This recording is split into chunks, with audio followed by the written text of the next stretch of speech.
Assalamualaikum warahmatullahi wabarakatuh. Alhamdulillahilladzi anzala sakinata fi qulubil mu'minina liyazdadu imanan ma'a imanihim. Walillahi junudus samawati wal ardi wa kana Allahu 'aliman hakima. Walladzi anzala sakinata fi qulubil mu'minina liyazdadu imanan ma'a imanihim. Walillahi junudus samawati wal ardi wa kana Allahu 'aliman hakima. Shadaqallahul azim wa shadaqa rasuluna bil karim wa nahnu ala dzalika minasyahidin wasyakirin walhamdulillahi rabbil alamin. Pertama-tama dan paling utama, marilah kita panjatkan puji dan syukur kepada Allah Subhanahu wa taala yang dimana dengan qudrat iradahnya, dengan ridho inayahnya, kita masih diberikan kesempatan oleh Allah untuk memperbaiki kesalahan-kesalahan kita, karena orang yang rugi itu ketika dia berbuat kesalahan dan dia menunda-nunda kesalahan-kesalahan tersebut, tidak memperbaiki diri atau tidak bertobat. Salawat serta salam marilah kita junjung tinggi, kita ucapkan kepada baginda alam yakni Nabi besar Nabi Muhammad SAW, kepada keluarganya, para sahabatnya, mudah-mudahan kepada kita selaku umatnya, amin ya Allah. Para hadirin, para hadirat rahimakumullah, para penonton, para penggemar, para mudah-mudahan alhamdulillah kemarin saya membahas tentang sifat-sifat huruf ya, atau fasohah juga sudah. Sekarang saya akan membahas tentang tingkatan-tingkatan dalam membaca Al-Quran. Jadi ada 4 tingkatan ketika kita membaca Al-Quran. Ada yang dinamakan tahqiq ya. Tahqiq ini seperti kita membaca Al-Quran, seperti membimbing ya, membimbing baca Al-Quran, seperti kita membimbing anak-anak untuk belajar Al-Quran. Nah, itu tingkatannya tahqiq ya, membimbing anak-anak untuk belajar Al-Quran. Bismillahirrahmanirrahim. Amma yatasaalun. Nah, itu tingkatannya tahqiq ya. Tahqiq ini adalah tadi membaca tingkatan pertama ketika kita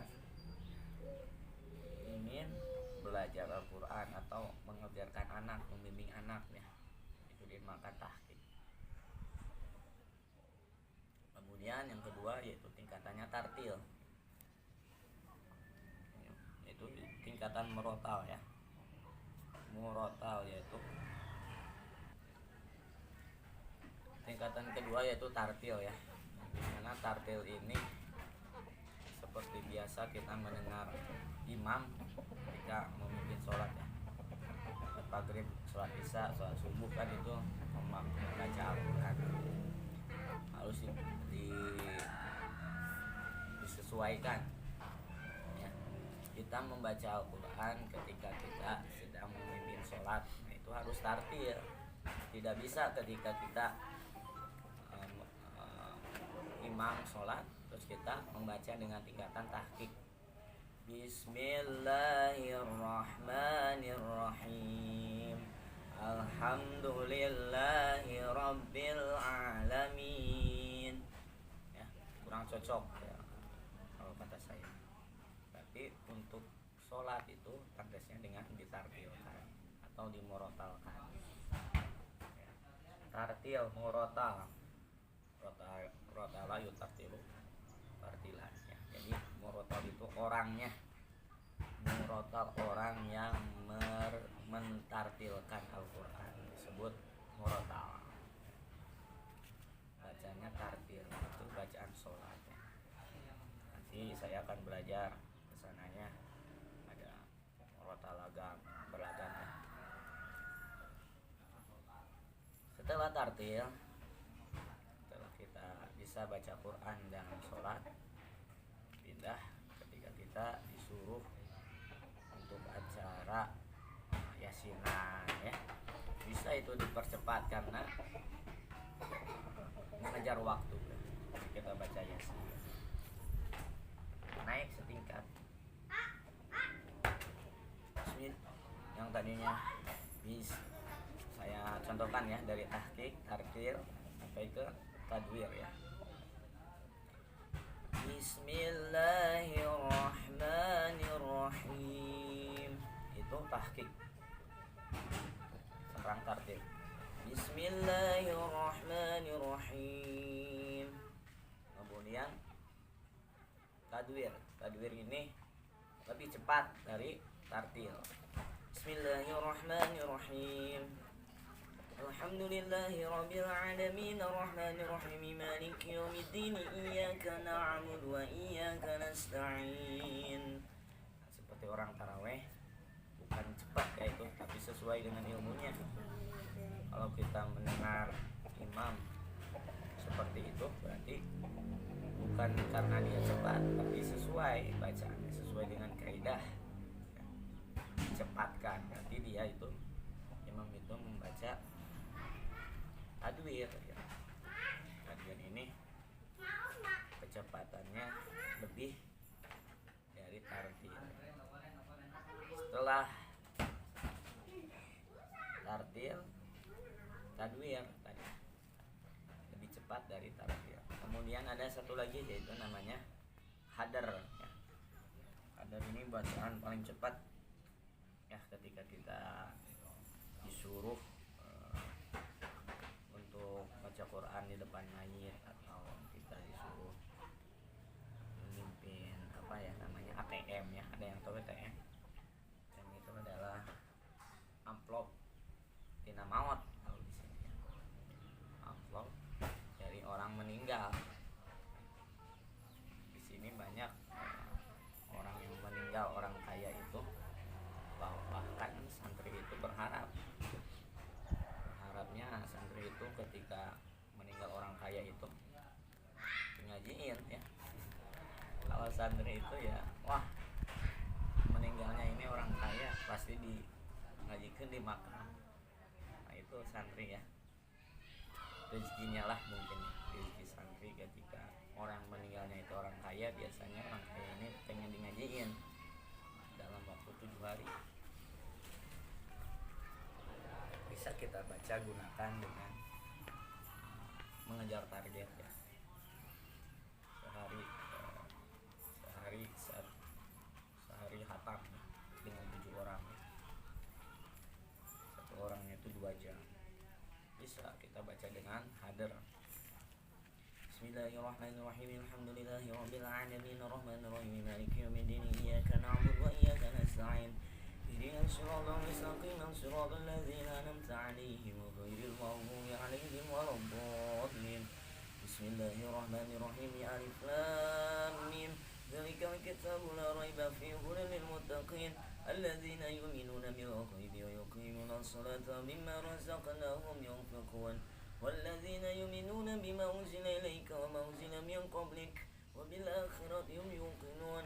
Itu kadar ya. Ayo ulangi lagi. Tingkatan kecepatan membaca Al-Quran itu ada 4. Yang pertama tahqiq, yang kedua tartil, yang ketiga tadwir, yang keempat hadar ya. Itu harus tahu ya semuanya. Jadi kita kalau kita sudah tahu ilmunya, kita tidak mudah menyalahkan orang lain. Kita mah imamnya gak cantik, imamnya kecepatannya gimana tajwidnya. Justru si ustad itu baca Quran cepat karena dengan ilmunya, yaitu dengan ilmu tingkatan baca tadi. Mungkin kalau saya pakai tadwir ya, tartil tadwir. Kalau hadar itu gak pantas dipakai sholat taraweh atau sholat berjamaah. Gimana contohnya kalau kita sholat menggunakan kecepatan hadar. Bismillahirrahmanirrahim. Alhamdulillahirabbil alamin arrahmanir rahim maliki yaumiddin iyyaka na'budu wa iyyaka nasta'in ihdinas siratal mustaqim Shiratal ladzina an'amta 'alaihim ghairil maghdubi 'alaihim waladdallin. Apa makmumnya? Jawab. Amin paling gitu. Ya. Jadi baca aminnya makmum ini kumaha imamna, gimana imam? Kalau imamnya bagus. Ghairil maghdubi 'alaihim waladdallin. Amin. Pasti seperti itu. Ini itu ya. 4 tingkatan ketika kita membaca Al-Qur'an. Saya ulang lagi. Pertama tahqiq. Tahqiq ini adalah bacaan yang lamban ya, yang lamban dipergunakan untuk membimbing anak-anak. Kemudian tartil. Tartil kita bisa terapkan dengan untuk apa? Dengan sholat ya, sholat berjamaah. Kemudian tadbir lebih cepat lagi, bisa kita gunakan sholat berjamaah tarawih. Kemudian hadar ini paling cepat ya, gak pantas kita terapkan dalam sholat berjamaah ya. Akan banyak yang protes. Ini pantasnya kita gunakan pada acara-acara pengajian untuk main ya. Ini Pak ya. Dari saya mudah-mudahan bermanfaat. Mudah-mudahan doakan saya supaya tetap dari channel ini. Akhirul kalam. Assalamualaikum warahmatullahi wabarakatuh.